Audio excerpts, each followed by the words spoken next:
So,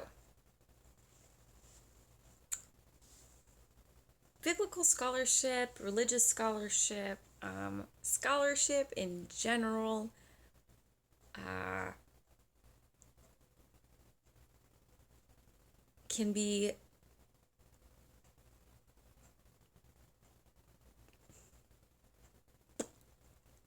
it can be difficult to see your privilege and your cultural lens, no matter what kind of work you're doing.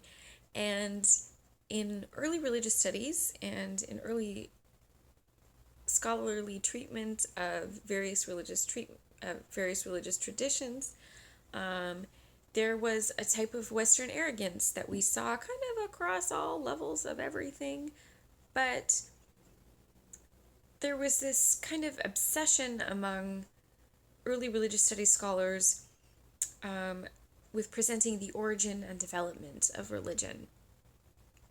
So, in the late 19th century, these scholars were all sort of applying these Darwinian ideas to religion in a way that turned out being pretty unhelpful. So, during the 19th century, after Darwin's theory of evolution was publicized, scholars began to see how a more scientific approach would be useful outside of the biological fields, which I think there's some truth to that, right? Definitely, we can apply the scientific method to a lot of things. We can apply ideas about evolutionary behaviors to a lot of different things. Um, and by using deductive reasoning and looking for evidence in religion and evidence for religion, scholars sought to find how religion might have developed. Darwin is said by many, though not himself, to have killed God. If God didn't create man, then God may have not created religion. If biological species had evolved, perhaps religion evolved as well. So, the problem with this framework is that in applying it to religion, they were unable to remove themselves from their own cultural location and just thought that religion has progressed to from whatever it was to where I am. So I am the pinnacle of religious stuff. Like I am, Western white dude, and so my Western white Christianity is the paramount of religious experience. And so, religion, Western Christianity is to religion as um, humanity is to the ape. Although that's a flawed ratio because um, that implies that humanity is qualitatively better than an ape. And that is not what I want to imply. So, by tracing religion's histories and looking at the primitive, I'm putting that in quotes because it's a disrespectful word, but it's the word that they used. Primitive religions, basically religions that looked very removed from Western imperialism. They sought to trace and understand the development of world religions from primitive to civilized. But basically, they were really just sort of tracing, in some ways, they were tracing historical developments, but in other ways, they were just tracing, or maybe not, maybe tracing isn't even the right word, but comparing Western traditions to non-Western traditions in ways that implied that there was some sort of evolutionary process from these non-Western ways of doing things. Maybe traditions that are more rooted in the land, more rooted in their ancestors, blah blah blah, and suggested that that was a unadvanced way of looking at religion in the world.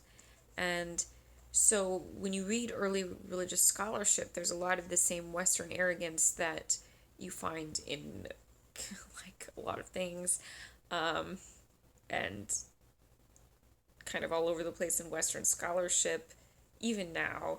Um, and it just has to do with, well, it has to do with a lot of things. But that's something to keep in mind when you read um, earlier writings about religion, especially if you're looking at scholarship, or maybe not especially, but that that folks were unable to see their cultural arrogance in their treatment of other people and other traditions. And so there are ways in which things are described that are misleading or just absolutely saturated in judgment in such a way that it makes it hard to really discern what the more literal observations may have been. Because saying that someone's dancing around in a frenzy or in a craze or whatever is different than suggesting that someone is dancing passionately, right? So the language used to describe what they studied, what they observed, and how they thought about it may also just make it really difficult to discern what they actually saw, um, what they actually observed, what they actually thought, and how those thoughts came about through the filter of their own interpretive lenses. Um, so yeah, that's something that can be really easy to maybe not, maybe it is. When you read something that's old, oftentimes it's immediately obvious how old it is. But whoever wrote that wasn't thinking as I wrote it, like, gosh, this is gonna be super out of touch someday, or I'm being super racist as I'm reading this racist stuff that I don't know is racist or whatever, that is obvious to us today. And so it can be useful to think about yourself that way, because we don't, that's kind of a lens that we apply to the past all the time. They didn't know then, oh, they were so dumb then, they were so racist then, they were so sexist then, they were so whatever then. And it can be easy to kind of and like put that on the historical past instead of taking ownership for the ways that we might be doing that today. Like, what are the vestiges of racism that I act out? How am I complicit into systems of racism that are still vibrating throughout this society, whether intentionally or unintentionally? How do I make sure that I'm not so blinded by my cultural lens that I'm not unfairly judging a behavior that is not bad, but that is just maybe really different than mine? Um, yeah. Okay. That's all.